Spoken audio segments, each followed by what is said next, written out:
Of course, it starts with let's clap it up. Another Minnesota Vikings win, right? 5-0 on the season now. The miracle run continues. And when they were up 17-0, Ziggy, I was watching the game with my cousin Alan, who's here, my dad, my brother. We're all watching the game together. And my dad looks at me and just goes, this is a fantasy. This is a dreamland right here. What is happening?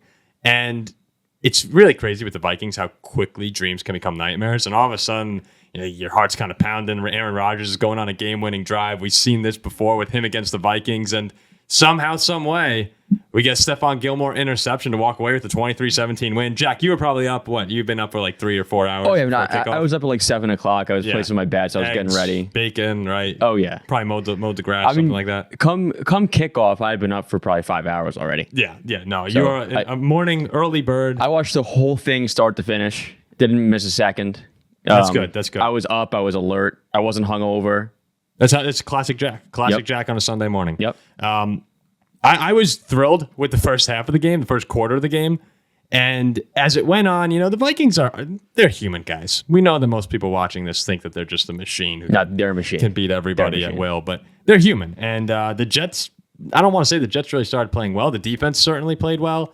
But Aaron Rodgers had a couple drives where it looked like, okay, that's the vision of what the Jets should be.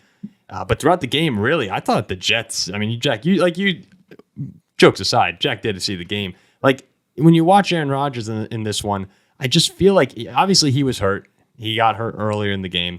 But that Jets offense just feels like they're missing something. And I can't help thinking Davante Adams is the missing piece. Is that too crazy? I'll tell you what's going on with this Jets team. I probably agree with you. This Jets team thought they just fell out of a coconut tree. They forgot that they exist in the context of all that came before them. What comes before them, I was talking to my dad about this today, big Jets fan. They are the New York Jets. It does not matter if they go and get Davante Adams. It does not matter if they go and get Aaron Rodgers. They can go get Patrick Mahomes, Tyreek Hill, and TJ Watt right now. This Jets team is going nowhere because they're the Jets. They're the only genuinely cursed franchise in American sports. I don't know what to do with it. I totally agree. Like, it's a black cloud franchise, but you also have an artifact playing quarterback. Like, I'm out on him. He looked rough. What do you have? 3 picks today?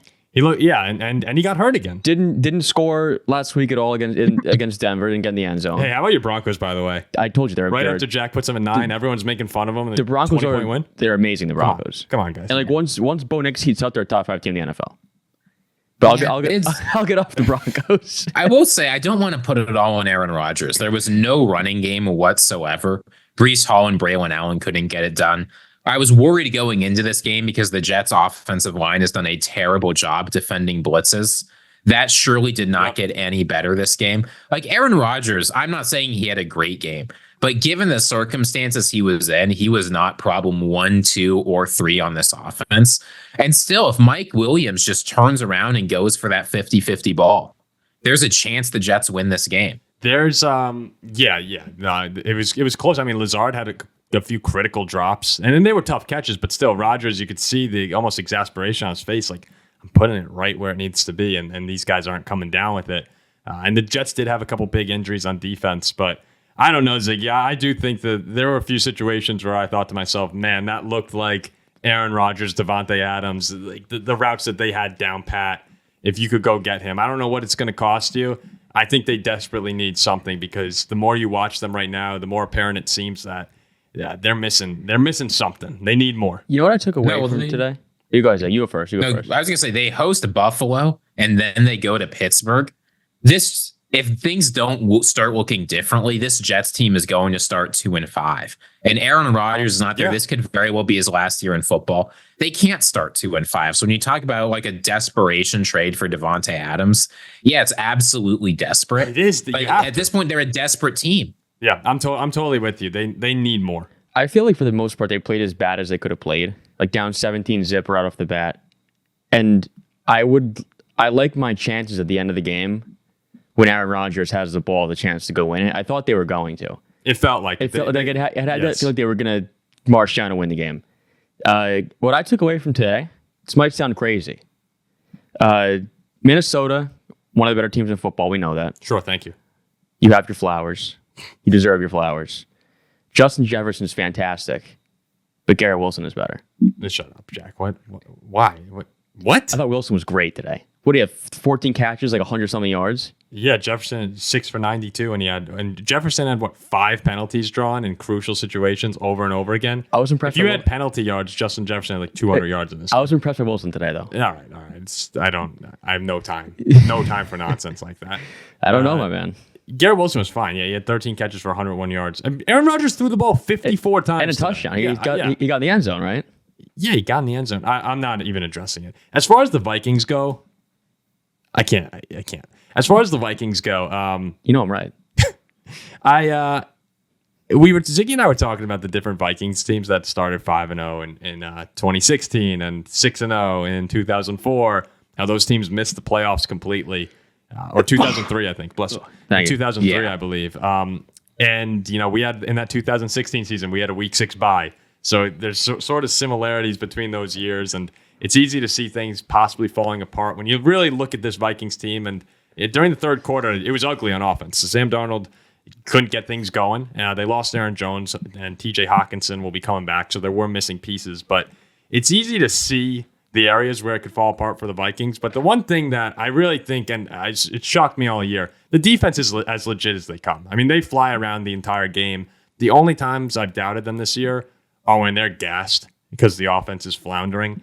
I think that Brian Flores has a top 5 unit in the league right now, and as long as we can avoid injuries, which you never know in the NFL, I feel really confident that defense will keep them afloat, even when the offense inevitably kind of slows down a little bit. Yeah, I mean, Sam Darnold, the offense was not. They weren't all that great today. What was you force 3 turnovers? Yeah, up until that big drive at the end where Darnold got the field goal when he had to. They were just. I was going to say that's another impressive late drive by Sam the He's Man. done that like 2 or 3 times. 2017, Jets just get in the end zone. Was there 5 minutes left? Yep. Darnold finds JJ for 20 yards. The best receiver in football. The second best receiver in football. Finds that tight end the next play. How about Van Ginkel, too? They're showing highlights right now. Van Ginkel, what a lunatic. Just amazing. Amazing player. That could be the next jersey. All right, Ziggy, before we move on here, you confident going forward? Like, how you feel going into the bye? You literally can't be better. I think this is a perfect time for the Vikings to have a bye because they've had a lot of momentum. Things have gone well for them, but I think this game exposed, as much as we're complaining about the Jets offense, Jack is right. The Vikings offense was only marginally better. It was the defensive touchdown that really made the difference this game. So reset, let some of that noise, some of that hype settle down, continue to work on making the offense more consistent, let the defense continue to do its thing. I think now is a great time for the Vikings to take a breather, step back, reset expectations. And we'll be coming out of that bye with a critical game, right? We're hosting the Lions. Do you know that, Jack? We need to be ready for that game. Week 7. In hosting Minnesota? Detroit and Minnesota with the chance to have a 2.5 game lead on the division with a win. That's the game you lose. That is that's the thing. I keep saying that we're all. I was telling my uncle before we're like every single week us Vikings fans are saying, oh, if we beat the Texans next week, oh, if we beat the Packers in Lambeau next week, then we're legit. And now we're 5-0 going into the bye, and we're all saying, all right, if we beat Detroit at home, then we're legit. We're legit. All right, you're we're legit. No, I'm not saying the team's not legit. Yeah, no, I'm saying for all the Vikings game fans is who the are game doubting. we need to. If the Vikings win that game, they're going to the playoffs. Period. Yes, I agree with you. I had the Vikings this starting is where you 5-0. get your heart broken. When you believe, you get your heart broken. So Where was that episode I had Minnesota 5-0? the Viking season prediction episode. I got to go back and watch that. Just crystal clear. I think I've said word for word what'll happen. Yeah, Jets, somehow you're always right. Jets revenge, Niners revenge.